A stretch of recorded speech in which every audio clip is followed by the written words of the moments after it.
Are 9 o'clock on a Saturday night. I don't even know who would be. Probably everybody's out doing something, partying, having fun. But I was gone all week long last week, so I thought maybe it'd be interesting. I know I did the one Saturday night one time, and people logged in and watched. So I thought I'd give it a try. Right now it says current viewers three, but I don't see anyone in the chat. So whoever is there, let me know who's in and watching, because that may determine what the topic becomes that we start with until anyone else might join. Oh, Jackie, how you doing? Jackie, you may be able to help with some of the stuff that I plan to talk about if a couple of my other friends pop in. That Hey Tammy, how are you? Not out rocking with some band this on Saturday night? And Leanne, that's how exciting we all are now, right? Oh, oh, 9 people watching already. Sarah, hello, hello. Um, you know, it's a weird night, right? It's a Saturday night. I have off. I've had a couple of those off lately, and it's certainly strange in the business that we're in. Robert and Teresa, how you guys going? Where Robert and Teresa, where are you guys at? Chris Harrington, what's up, brother? What's up? Um, are you guys in Canada? Robert and Teresa. And there's Dave. All right. Dave's there. So, as I posted in my thing earlier, I may end up having to talk a little bit about some Star Wars stuff that I'm going to wait till some more people jump in, maybe. But first thing I was just going to say, this is the first time in 21 years that uh, we don't have a show on Brett's birthday, I think. Um, hey, Terry, how are you? And and St. Patrick's Day weekend, and it feels weird. It feels weird. We were supposed to have a show. That was the other thing. Happy wedding anniversary. Everybody wish Robert and Teresa a wedding and happy anniversary. Um, it's weird to not be playing on Brett's birthday. It's the one thing about Brett. We always talk a little bit about him on here, and I guess I'll say it's interesting to me that if you've ever noticed, we play on Thanksgiving, and we play usually the day before Christmas Eve, the day after Christmas Eve. We play New Year's, and we do all these things that that aren't common anymore. That used to be common, and we've told them a million times. Brett, even like Halloween and stuff like that. It's stuff's not how Rick. Oh, Rick, buddy, I hear you. It was a good time. You should have came. Um, it, Generally, playing and performing on the holidays used to be this incredible thing. The night before Thanksgiving is the biggest night of the year. Halloween night, a big Halloween party. And all stuff. And it's just not anymore. And especially since COVID, COVID changed a lot of things, and family and being home is important and stuff like that. And he doesn't like that. He doesn't, not that he doesn't, he loves his family, but he, you know, the one thing that Brett has is the entertainer in him isn't this egotistical rock star guy. His father, Wally, uh, who who was um, his best friend, man. Wally was to watch them interact and know their story as growing up.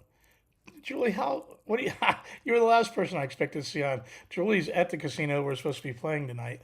But the interesting thing about Brett was Brett would watch his father entertain guests at house parties. And that's if you ever wonder where Brett learned it from, he learned it from Wally, and he learned it in a very innocent way. It wasn't, hello Jeanette, it wasn't watching David Lee Roth, even though he did watch that and stuff. The innocent pureness that you guys all see in Brett is him just remembering his dad working the room at house parties. We talk about it all the time, but he's used to parties on these days, and so the idea that we're not playing his birthday is really strange. And it really wasn't even about his birthday party being like, he doesn't need to celebrate himself, but it's just what he's always done. and because it was the health and the stuff the doctor said a couple weeks ago, he had to take care of a couple things, and it's just really weird to not be playing his birthday right now. That's all I can say. We talked for about an hour today, and but all you guys are my friends here, and I'm going to say something that we all do, and everybody might be offended at what I'm about to say. I'm not insulting anybody. I'm not calling anyone out. We all do this, but I want to say that again. I just want you guys all to maybe take this in and think about it, and I'd love to hear your opinions. Uh, Birthday is an example. In our world, all of us have become uh, egomaniacs and narcissistic to a degree that didn't exist before social media. And I want to explain to you this. When you, and if I'm, this is really weird for me to say, but I want you to hear it, is these days we get up, and if it's someone's birthday, we wish them a happy birthday on Facebook. So it's Brett's birthday, and I say I grab a picture, the best picture I have of me and Brett, and I say, "Happy birthday, Brett Michaels," and whatever I say, well, I'm not really saying that to Brett. What I'm doing is showing all of you guys that I know him better than you. It's about Facebook is social media has turned everything about ourselves. Like, does that make sense? I don't know if you guys ever noticed. I rarely, unless I have something emotional to say about something, I don't post about people dying when people die. Uh, CJ hit me hard, and I explained a few things about CJ. But um, you know, everybody on social media, when something big's happening about someone else, we all tend to post pictures now of ourselves with this person or that person, and it just seems like it's, hey, look at me. It's not today's Brett's birthday. Why does my 10,000 followers have to see a picture of me and Brett? What what did that do for him? you know, I don't know if you guys have ever noticed. I never ever very rarely mention Tina on any social media. She chooses to be a incredibly private person, not unkind, not hateful in any way. She just sees these things like this, and kind of sees what I see, and so you know it, it's it's not that I hide anything. It's just that is uh, private, and I think that I see Janet. What are you doing? I didn't expect to see you there either. Janet just got off the cruise. By the way, I got off the cruise yesterday and was managed to get to work today pouring candles. And Janet, who is my main person at the Shining Soul in Manassas, got off the cruise today, but isn't coming in till Tuesday. Why does and why does the boss get a less vacation than the employee? She has a different set of rules in the world. So anyway, I'm not knocking anyone, but just I thought about that a lot today. I thought about it a lot before. Who when you say happy birthday to someone and show your picture up, who are you saying that to? I'm drinking in Miami. You need to stop hiding your love for me. Jeff Marshall, it is wonderful to see how many people are just like me and sitting home on Saturday night, which is absolutely wonderful. So moving on to other things. It's Brett's birthday. It feels weird that I'm not there. And happy birthday to him. And there's that. And then, so there's so many things I want to bring up today. And thank you all. Thank every single one of you for being here on Saturday night. And you know the drill. I have to say it is, please hit the subscribe button, hit the like button. I see 22 current viewers and 4 likes. Let's have 22 current viewers and 22 likes. Please hit subscribe if you've never been here before. And this is the next thing I want to talk about. I'm I'm gonna actually post a link right here. You guys check this out later if you don't already see it. This is what I every second of my spare time, which is really only about 10 seconds a day, is filled with. There is a live camera at an eagle's nest in Big Bear, California, and um, the eagles had 3 eggs, and all 3 eggs hatched. Unfortunately, as of now, one of the babies, one of the eaglets as they call it, is um, gone. We don't know if you'd have to if you haven't seen this live cam. I'm telling you, and half the time the eagles are just sitting completely still, and you it's fascinating to me, and I'm consumed by it, and it's I didn't look at it while I was on the cruise, and then I came home to find out that one of Carolyn, one of the eaglets is gone, and I'm fucking devastated. Like I had an entire plan today with a Saturday off, and I was gonna do all this shit, man. It was the most exciting thing in the world. And when I found out the eagle wasn't there, it was like a death in my family. Uh, because they've got this camera set up, and you feel like you're on this journey, and it's been this brutal winter for California. Like the other night when I looked at it, the snow waiting on tornadoes to come. Yeah, the weather is fucking brutal right now. There's this the snowstorm and the eagles, the sleeping on top of the babies and completely covered in snow, and but it's been incredibly interesting to watch the social life of these 2 eagles, the mom and dad, the parental play, and all this stuff. And I've learned so much. It's incredible to watch. But the best part about watching these eagles is at night. There's a squirrel, and you can watch the evil eagle live cam. But if you look their names up, other people put together shorts and clips and highlights of the videos for you to watch, so you don't have to watch it 24 hours a day. But there's this flying squirrel that comes every night, and you, now I know exactly where to look for him when he comes. But I don't know if you've ever seen this, but that the mother eagle, whose name is Jackie, uh, can be completely asleep and knows that eagle's coming, and it'll slap its wings at her or at this. You got to look it up on YouTube. There's tons. You can search the eagles to find this, and it's so aggressive and it's so quick. I say aggressive. It's not aggressive as it is quick and efficient. Like that, those eagles' wings are an efficient weapon, and they don't try to kill the squirrel. They just keep telling him to go away. But just look it up. It's amazing. The wing just goes so fast and whips at him, and then she'll sit there with her wings spread a little bit. But man, they and the eagles grow fast too. Like I didn't realize till I was watching all this that a baby eagle, I think in 5 weeks, is almost full grown or something like that. It's insane.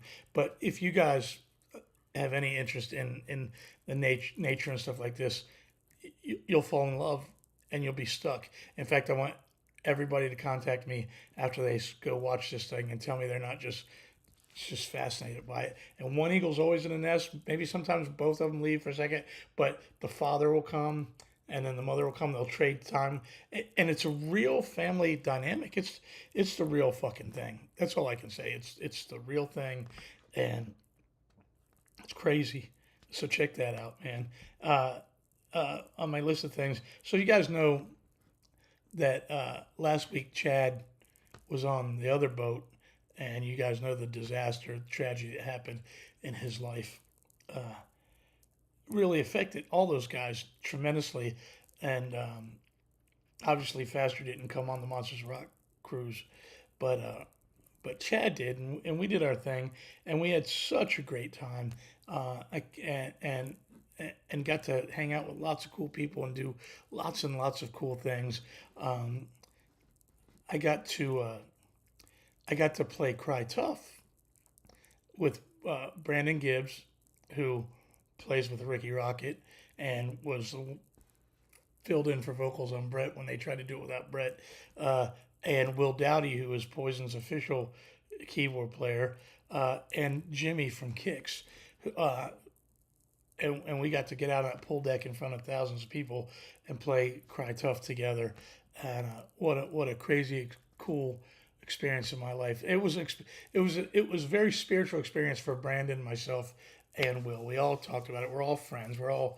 We all talk to each other all the time, and it was such a neat thing to get to perform a Poison song like the Bastard Children of the Poison Family, and then Jimmy from Kicks, who, I don't know if you guys realize or not, but Ricky and Brett used to go see Kicks play. Kicks was one of the most influential bands in their lives, and so that was a super cool thing to get to do. Yeah, you missed that, Roxanne. What are you going to do about that? I don't know. If there's I haven't seen any video of it yet, but if it's out there, it was super super cool. But I don't know if you guys saw, there was a, yeah, Brandon's always on tour. Hulkster was on the boat with Brandon right now. I mean, they're always together. Um, so, with that being said, I don't know if anyone that wasn't on the boat was reading the news, but Ted Poley from Danger Danger, drummer, had a heart attack on stage, and I didn't really, I haven't brought this up much online or anything, but me and Chad were singing with Ted, and we had just walked off the stage. We had just walked up the stage, and we heard all this banging and stuff like that.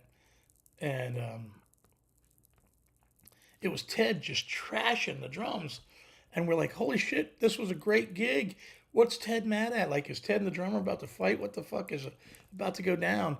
And then Ted moved all the drums, and when he looked up, he had this, the look on his face was the um, sheer terror. And then I saw the feet of the drummer, and I saw a paramedic got there so fast it was ridiculous, and they were pumping at his heart, and so that guy had a heart attack like right there in front of all those people. And Jimmy from Kicks has had that uh, happen too, and but the interesting thing was Chad was still so shooken up from what happened on the other boat. He, I'm only laughing because of the sincerity and the realness of what I saw. He turned around and he goes, "I can't do this." And I've never seen him move so fast. He just had to leave the room, man. He couldn't deal with the fact that someone else, their tragedy. Like, in the next day, you're talking to him and he's thinking, is this following me? Is this stuff my fault? And like it's weird how that can, when you're an artist and your heart is as big as most of ours, when you're emotional and have an ego big enough to think that it might be your fault, which all of us as artists have. Don't ever, don't you can call any of us as humble as you want. You, to do what we do, you put a little of that humble goes away. And but Chad Beeline, man, he could not believe that was happening just days after the other tragedy. But it turns out that guy was all right. And then the next night, Ted got up and sang with us, and it was great. The boat was awesome. It's very, those cruises are special if anyone hasn't done them. We've done the 80s cruise, I've done the Monsters of Rock cruise, we've done the Rock Legends cruise, and all three of them are such a incredible feeling of community. Is the only way I can explain it. It doesn't matter who's playing on those boats, and it's funny because I think there's about 4,000 people on each one of those, and they don't. It doesn't matter. Just like the M3 festival this year, I didn't think the lineup was super amazing. No one cares. It's community. I say that a lot about the Evick gig, even though I do the Evick gig once a year and it's only a small group of 500 people. But it's community, and we all wait all year long to just hang out for that little bit and see each other's faces. And those boat cruises are incredibly special. And each one has their own group of people. There's not a lot of overlap. The customers that go on the Monsters of Rock don't really go on this one or that one. There's some overlap, but if you've never done, I'm not a cruise guy, and I was able to get off early because I'm good for 3 days. I'm not good for much more than that, and but that's just because of my social anxiety and also my just some things that get to me a little bit, like not actually having control if I wanted to get off that boat and I'm out in the middle of the ocean. That part bothers me a little bit. But talk about feeling jinxed. Scott and I were in the room for both Jimmy and Paulie. I'm actually looking at it. As, oh boy, yeah, there you go. so um, so if you ever get the chance, it's a neat sense of togetherness, and you make friends, and even the musicians we make friends, and we bond. Me and Kip Winger, we've known each other a long time, and we've never had any special bonding moment or any good laugh together or anything like that, and that happened on the boat this weekend, and that was super. That was super cool, and Johnny Monaco, who's been a friend of mine for a long time, who's current guitar player in Stephen Pearcy's band. Um, we we get along, we were able to kind of bond a little bit this weekend and have some fun. And Monaco got up and played with me and Chad a couple songs, and you just create. It's like the new way to create real lasting friendships. I know, like for instance, Janet's entire family insists of her current group of people that she lives with and hangs with and does life with is all basically Monsters of Rock guys. Debbie loves cruises. I have never been. I'm a little worried about sickness. Yeah, those things are so big. I don't think that you get. I don't know that the seasickness happens. Like those things are huge. I did feel this boat shaking a little bit, but not as much as normal. So I got to knock the things off my list that I was talking about. so, eventually, I'm going to get to this thing about Star Wars because I don't know how many of you guys. I posted that I was going to talk about Star Wars, and I had a revelation and freak out that none of you guys are going to care about. But my buddy Dave's watching, and you guys know that you know that I'm the guy that can do no wrong. And let me preface this: Star Wars fans and Def Leppard fans, um, I compare them a lot because no matter what those entities do, the fans are brutal. And don't get me wrong, millions of people go to see Star Wars, and millions of people go to see Def Leppard. And hello, Cheryl. Um, but the Def Leppard fans will always be like, why can't you write something like Hysteria? And then they put a record out that sounds just like Hysteria did.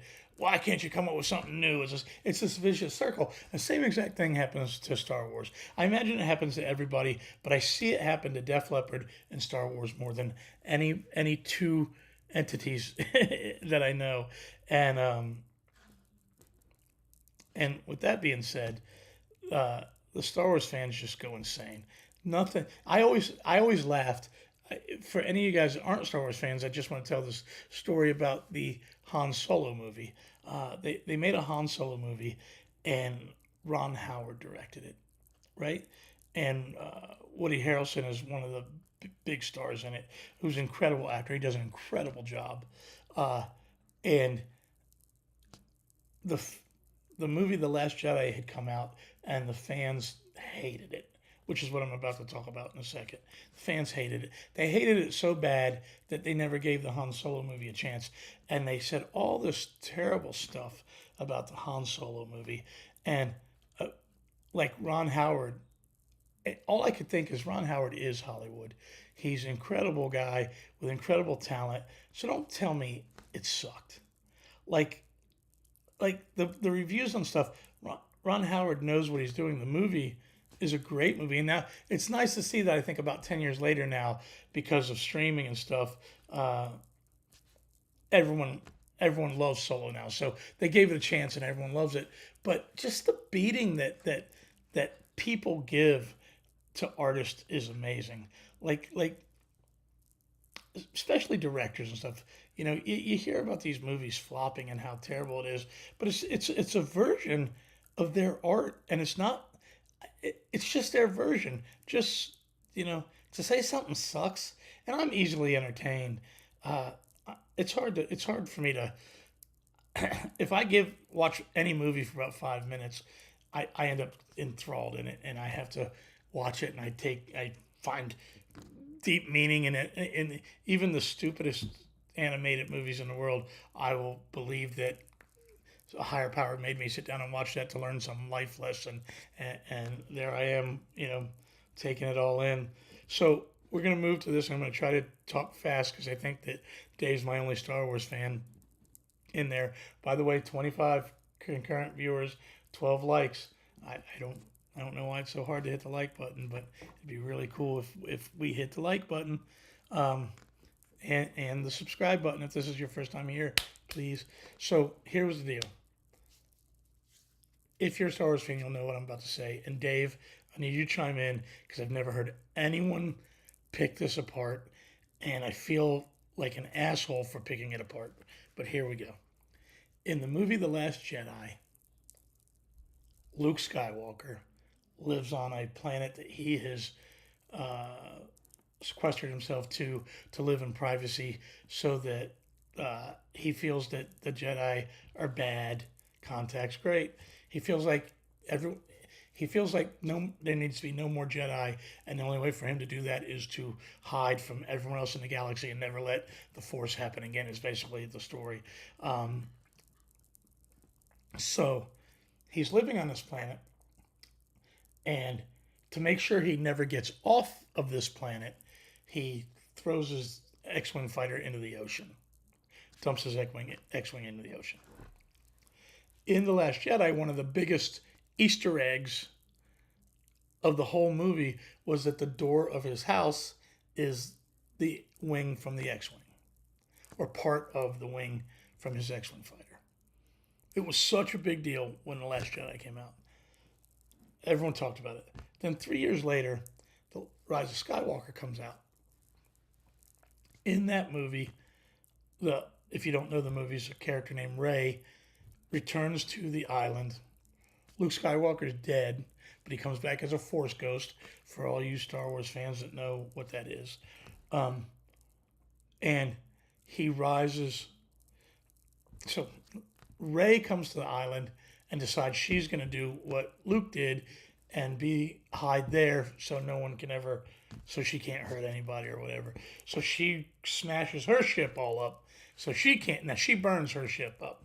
So, so Luke's Force Ghost comes back and rises the X-Wing out of the water. And all of a sudden it's flyable. Did everybody forget that the wing of that thing was supposed to be his door? I've never seen it mentioned. Dave, you got to chime in. I hate the delay. I hate that I have to sit here in silence for a minute and look at the screen. But anybody that knows anything about Star Wars, did anyone think about that? Now, there were different directors. J.J. Abrams produced the first one and the third one, and Ryan Johnson, I think, produced the second one, and maybe it got lost in the mix. Someone should have caught that, but I myself don't know why I never caught it. What do you have to watch it for, Dave? I just fucking told you what happened. Like, are you like saying I'm not right? Do you not remember that? What? I'll have to go watch that again and answer. I'm telling you, the door was in the house. He brought the, whatever. I love Dave, by the way. I'm just trying to be funny. That's all. So anyway, that's my big Star Wars thing. And that again, the Eagles today got me in such a bum mood that instead of doing all the things I was going to do, I just retreated to the child in me and watched Star Wars. So I always assumed that it was just a panel from the wing, and she put it back on. Well, there you go. There you go. But it should have been brought up. Well, they should have had a scene where she went to get the door and put it back on. Like it just hit me hard today. So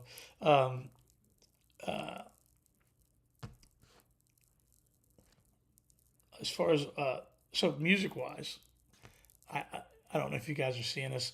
All my Van Halen fans, out of nowhere, Alex Van Halen's going to put together a long lost Van Halen record. Uh, why didn't Chewbacca get a medal at the end of New Hope? You know, Chris, we all, what's the answer to that? And then he finally gets a medal at the end of Rise of Skywalker. Um, so all this, Alex Van Halen doesn't want to talk about Van Halen, doesn't want to do anything about Van Halen, doesn't blah blah blah blah blah. And all of a sudden this week we find out that he's gonna try to put a record together. The one thing that I think is really cool and I didn't see coming is one of Eddie's best friends and true musical partners and buddies was a guy named Steve Lukather, who I think it was Toto. I think Lukather was in Toto, but he's also the guitar player that was playing on Michael Jackson's record, who really suggested for uh, Eddie to come down and play on Beat It. But anyway, they were best buddies, and for some reason, Alex has decided they went into the studio and found all this stuff that him and Ed had been working on before they were going to pass away, and they're going to bring Steve in to finish it, try to dissect it, put it together, uh, and there's going to be a lot of people that are going to go, oh, bring Nuno in to do it, or bring Joe Satriani in, or why aren't they going to do this? Why aren't they going to do that? None of those guys play anything like Ed ever did, and Steve spent the most time just sitting in a room, jamming with Ed as buddies and having fun. Um, uh, and now he's doing it, and I, I'm not a gigantic Lukather fan, but he will find a way to represent Eddie better than anybody on the planet.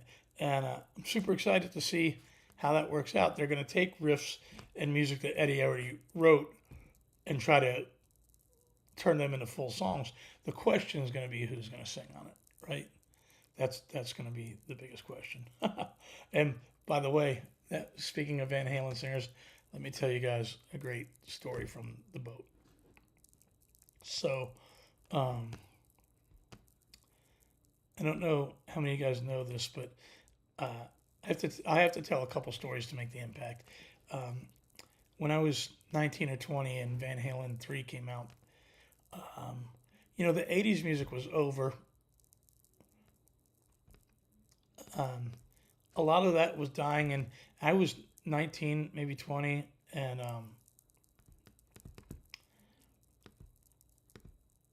I just never thought where I would be.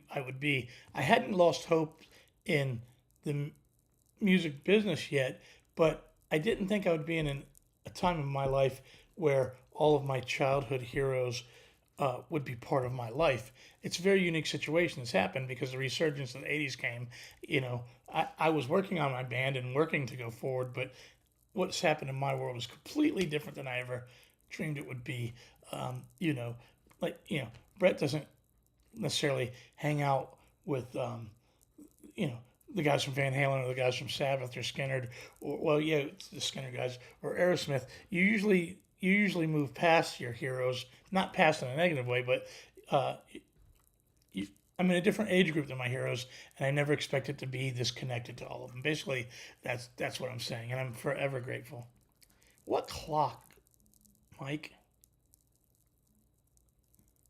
What does that mean? Fix your clock. Oh, the clock doesn't even work. It's a Van Halen 1985 record. If you're talking about that, or Van Halen 1984 record, if that's what you're talking about. But anyway, uh, but it's cool that Mike's on.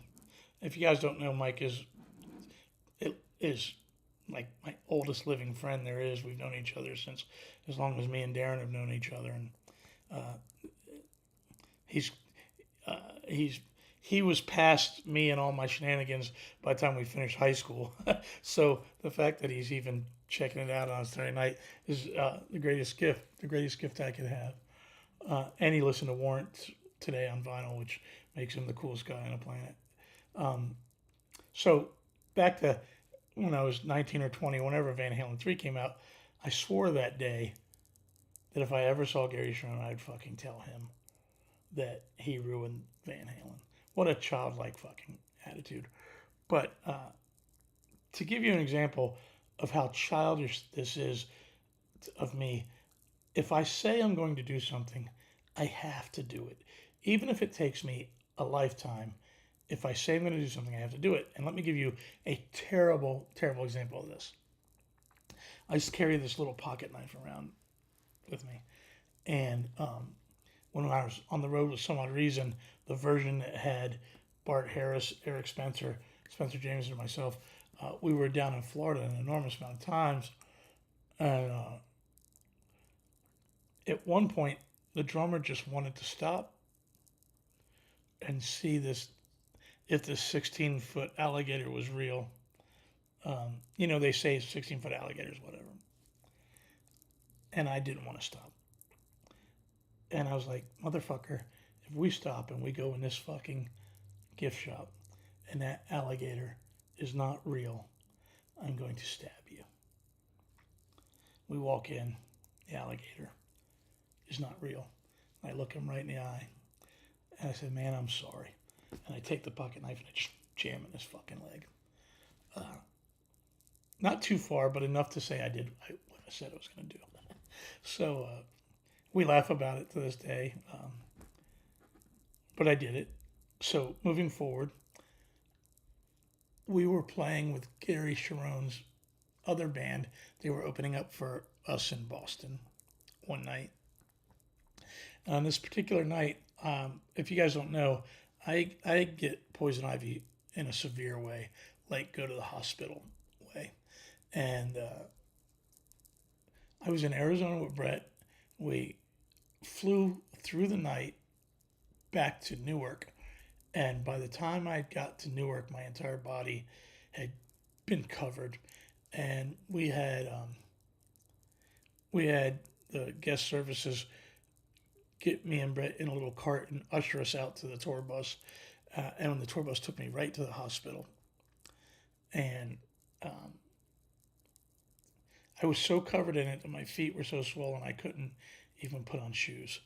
And so if you know, they give you this drug called prednisone for stuff like poison ivy.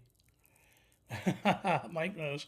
They give you this stuff called prednisone, and prednisone is a steroid. And with someone like me, and most people, it jacks you up and makes your temper flare, and your heightened sense. And so I'm sitting in the back of the tour bus, and I have a giant bucket of ice that I'm basically just putting my legs in. And when we play for these next couple nights, I have the bucket behind my amp. For those guys that have seen the Bret Michaels band, I had the bucket that it was behind, the scrims that have Bret's face on them or whatever, and you watch me go back behind there after every song to tune. I had this bucket, and I was playing with no shoes on, and after every song, I would step in this bucket, just stand there till it was time to come out and play the next song, and I was in the back of the bus before this show, and I was drinking, I was drunk, and I said to my guitar tech, "Is Gary Sharon in there?" He goes, "Yeah." I said, "Go fucking get him." So I'm jacked up on the prednisone, jacked up, probably Fireball, whatever it is, stupid. And he brings Gary back. Gary looks down at my tattoo. He realizes that my two crew members are standing behind him. He's trapped. He's like, "What the fuck is going on?" "Gary, I'm Pete. I'm Bret Michaels' guitar player. And I just need to tell you that you ruined my fucking..." And he's like, "Yeah, I ruined Van Halen, right?" And then we laughed. But he's such a nice guy. Sharon is such a wonderful, kind, nice guy. And he was even kind to me that day. But anyway, so we've played with Extreme 25 times since then, but I've avoided them. And they're always busy on the road. So we were on the boat, and there was about 10 of us. There's George Lynch and Michael Monroe and me and Chad and Tony Higbee from Cinderella, Tom Kiefer's solo band. There's a small group of us in this one room, not doing anything. We're not getting. There's no show. It's just a lounge on the boat that we all found ourselves in. And there's Gary, man, and Chad and Dean both say you got to go talk to him. And I say no. It's been almost 15 years. This dude's had to have forgotten this. Just don't do it. And then, for some reason, Gary gets up and he walks by where we are. I take it as a sign. Hey, Gary, it's Pete. I don't know if you remember. But he goes, yeah, I remember you are. I said, you remember about 15 years ago? Yeah. The back of the bus.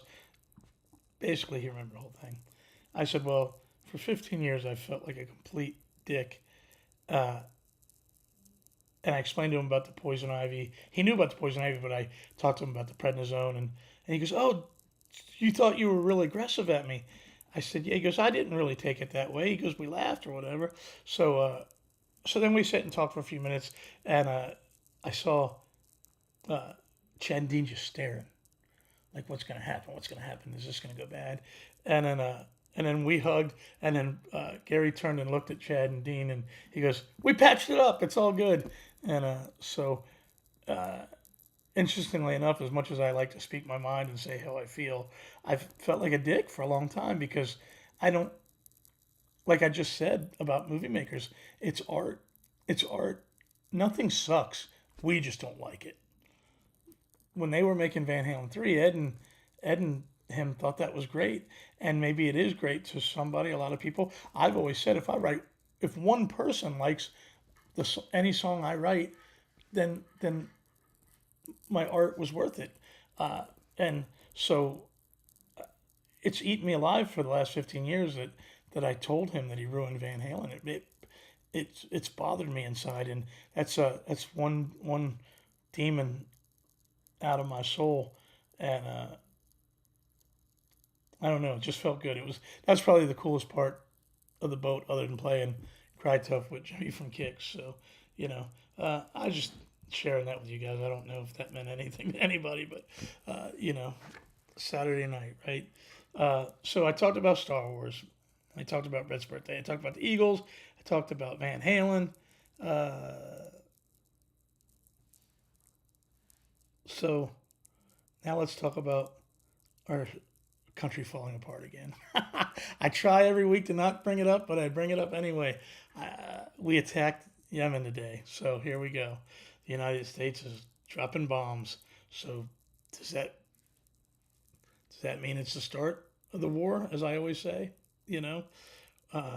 I don't know if there's any other way to solve what's going on, but I'm so terrified of the condition that our country's in and the perception of our country and what it is right now that every move that's made frightens me even more. So, Roxanne, you love everybody. Not in a bad way, but tell me one person you don't love. You're so kind and you're such a big fan and friend to all of us in the music community. I want to hear one person that you don't love.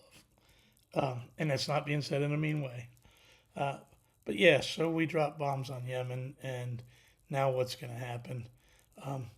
It's just fucking terrifying time, and the thing in the Ukraine and Russia and Putin seems to be stalling for this ceasefire. What's he stalling for? And in the stock market, I don't know if you guys watch this. I don't even have any money in the stock market. I had a little bit of the money in the stock market, and I pulled all of it out a few months ago because I was paranoid and I saw what.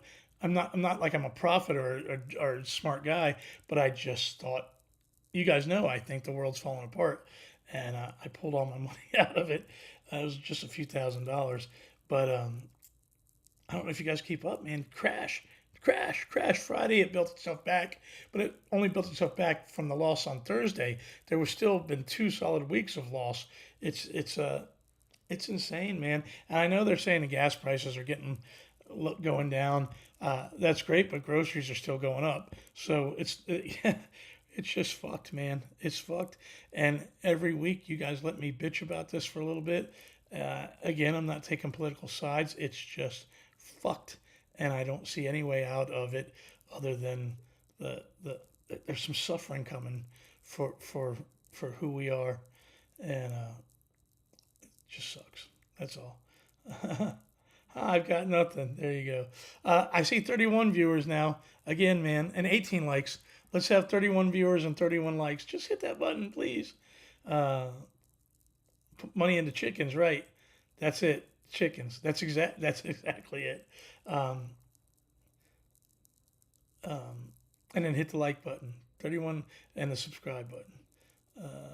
New verse for spin. Who is Land Bus, if you don't mind me asking? I don't know who, or is it Land Bus or sometimes I can't read the names, but if you know spin, you're an old school fan. It's funny that you say new verse for spin. Me and Gavin have talked a lot about him re-recording one Evick song, and again, spin was supposed to be the song that took me, supposed to buy me my mansion and my swimming pool and my airplane. Uh, and we could, if we rewrote those verses, am I missing something? What does, is Landbus a name? Is it a nickname? I what was their last name? I'm stupid because my entire life I don't know anyone that I've ever called Landbus. Or am I reading that wrong? I don't fuck. And you guys know I can't spell, so maybe that's pronounced something different, and it's one of my best friends in the whole world. My snapping friend. My brain's too. Is it Matt Weglian?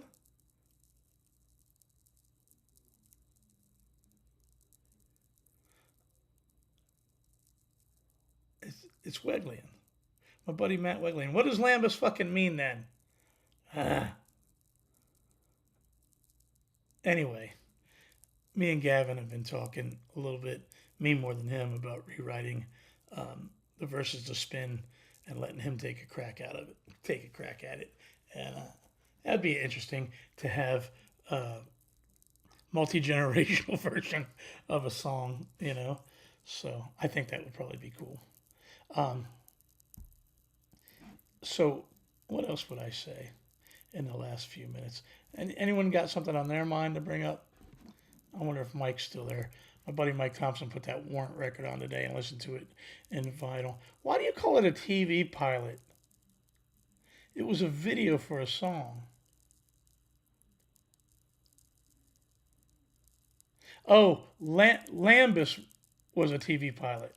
Is that what you're fucking saying? And I don't follow. I don't know. Um, you know, last few weeks I've had a lot of conversations about the extraterrestrial stuff, and it's funny. I don't want to call it extraterrestrial, uh, as we've all talked about. In my was there a new plane crash, Jessica? Jesus Christ! One caught fire yesterday somewhere. That gets scary, guys. Like me and Brett are gonna have a conversation. There might be a filling guitar player coming soon.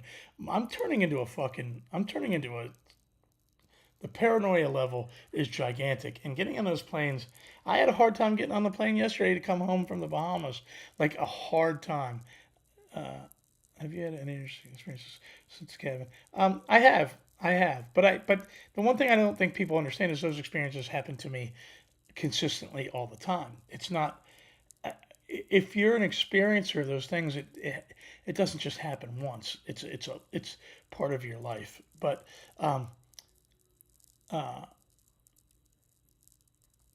a couple of my friends had come to me on the side and asked, because I talk about this stuff in layman's terms differently than most people, about the whole vibration thing and frequency, and because as I was saying before, uh, in the 45 years of my life, that 46 years of my life that I've been experiencing whatever it is that I experience, um, I've come to terms with what happens to me. If what happens to me is not my imagination, uh, I don't call them aliens. and I don't want to call them extraterrestrial because extraterrestrial means that they're from another planet. And what I've come to understand and determine is that they're interdimensional beings that occupy the same space as us here on Earth. There's a term people use called crypto terrestrials now, where but that's about a whole nother species of people living within inside the Earth, and that's not a center of the Earth. Uh, that's not a journey to the center of the Earth thing. It's a way different concept than that. But to that to that, I my friends were talking about how frequency works, and there's tons of theory about how people believe that they use frequency uh, tools to build the pyramids. I believe that very much. Um, Sound, when I first started taking music theory classes in high school, the first couple of weeks of it were physics, and that I think is what put me on this journey that I'm on, that I've been on, studying physics and um, quantum physics and all this stuff that I don't understand, but I've always got my head wrapped around.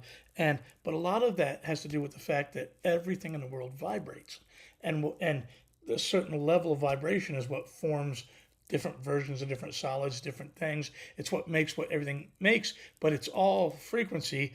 And at the right, almost as a weapon, if you find the right frequency, you could shake everything apart. You can make everything come undone. Um, and I believe that, you know, I believe that that's what happens. I believe that whatever it is you think it is, whether it's your soul, your spirit, or your entity, or just you, is locked in this body via vibration and frequency. And I believe that what these beings can do, and what anyone could be able to do if we just figure it out, is use a frequency, and that frequency would shake us loose, just like pulling a tooth, and whatever. It's like a frequency gun. To again, our imagination's our worst thing, because we say we can imagine anything, but we can't. We can only imagine what we as humans can imagine. So when I say a frequency gun, what these people may have, may not, or these beings may have, or entities may have, is not a gun. It's not a gun. It's just what we as humans can say. These things are way past guns. Let me tell you, it's like monkeys with sticks to them. So, my point of that is that I believe that they're able to shake us out of our bodies, and that if you have an abduction experience, it's not a physical experience in any way, shape, or form.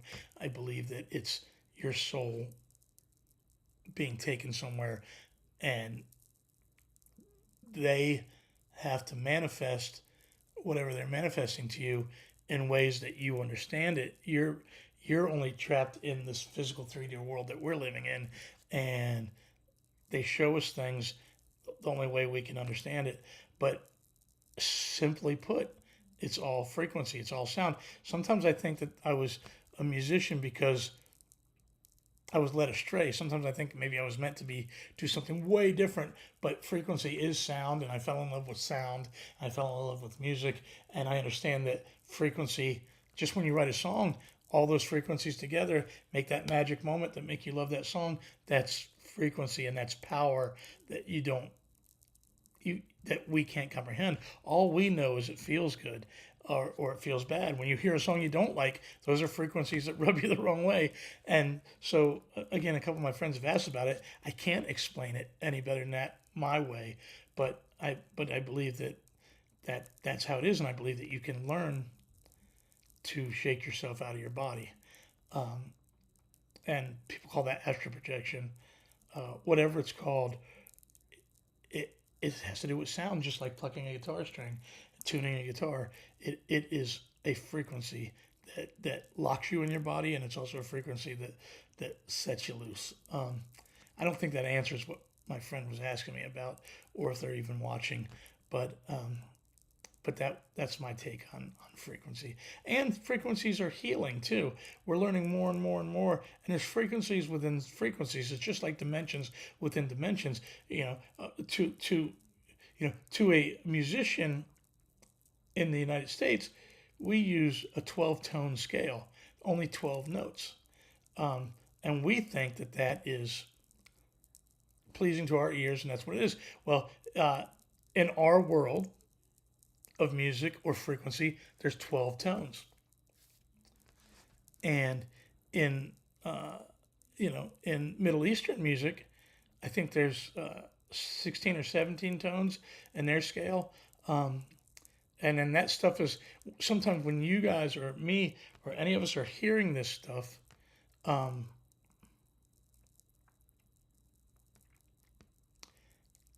we're hearing it sounds awful to us because we aren't tuned to it.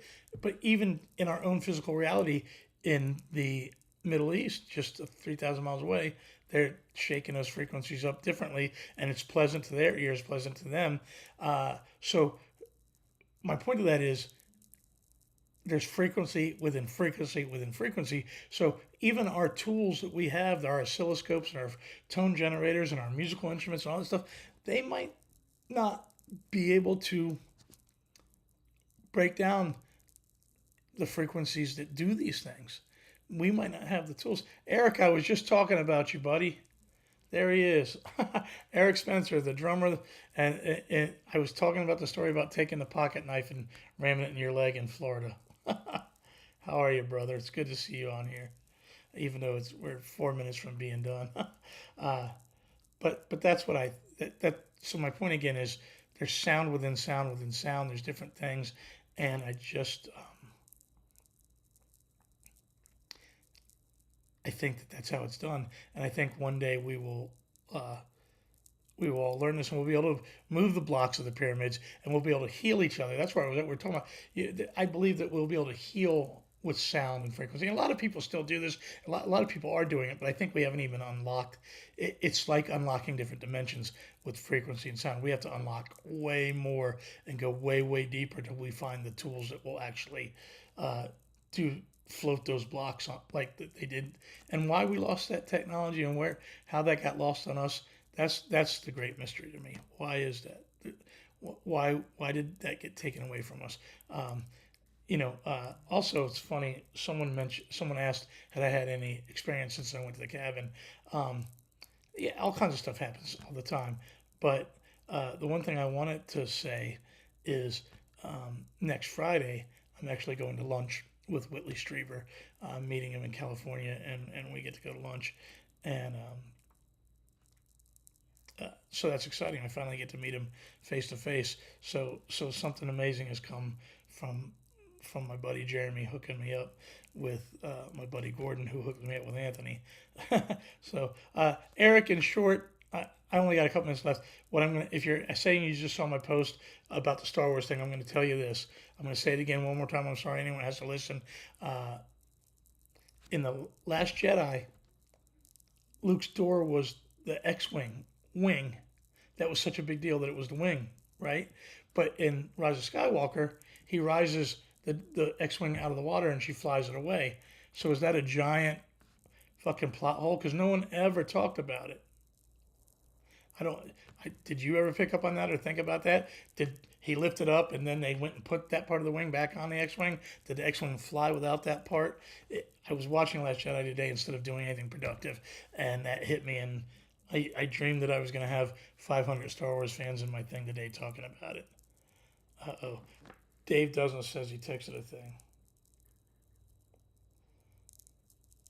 Um, what is this? The real reason is poor attention to detail by Rise of Skywalker. Part of Luke's X-wing was used to make a door seen in his hut, the Last Jedi. So someone did ask the question. All right, well there you go. I did not come up. Uh, I did not come up with something new. Thanks, Dave. That's just like when I write a song and then I go and find out that it was already a Bon Jovi song over and over and over again. I do it consecutively for the last 30 years. Eric, what are you doing tonight, buddy? Saturday night.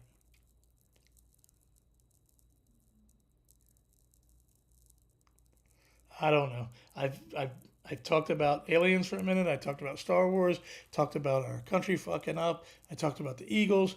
I think I I think I've covered all my ground for Saturday night. Uh, and it looks like a good turnout. Looks like just as good a turnout as my normal Tuesday. I think I'm going to come Tuesday unless nothing happens between here and then of any interest, and I might skip it. But you guys know the deal. I'm grateful. If you're on here and haven't yet, hit subscribe, hit like. Thanks for the conversation. Thanks for helping me along this journey on doing the YouTube stuff. And again, I get to I get to 1,000 subscribers, and I get to 1,000 subscribers and 3,000 hours of view time, uh, and then it turns into something different uh, that I can start having guests and make this super super interesting. I have a list of guests that and I'm hoping after I make my friendship with Whitley Striever, I am hoping that I'm able to. I hope this all coincides in perfect time. That when I hit my goals, I would love Whitley to be my first guest. So check out the Eagles. Follow that link. Let me put that link here one more time in case you guys haven't seen it. Just check it out. This is after I get done with Last Jedi. That's what I'm gonna be watching too. And happy birthday to my brother Brett Michaels. Happy birthday to my other brother D Snyder and Mark McGrath. And all three of them the same birthday. I didn't know if you guys knew that. And my childhood friend and great friend of this day, Brandy Miller. March 15th, lots of birthdays. You guys, good night, man. Thank you for hanging. And Mike Thompson made my day. Thank you so much. I would love to be on, Pete. Yeah, I hear you, Jeff Marshall. You give me an interesting story to talk about, and I'll share the profits of that show with you guys. All right, everybody, good night.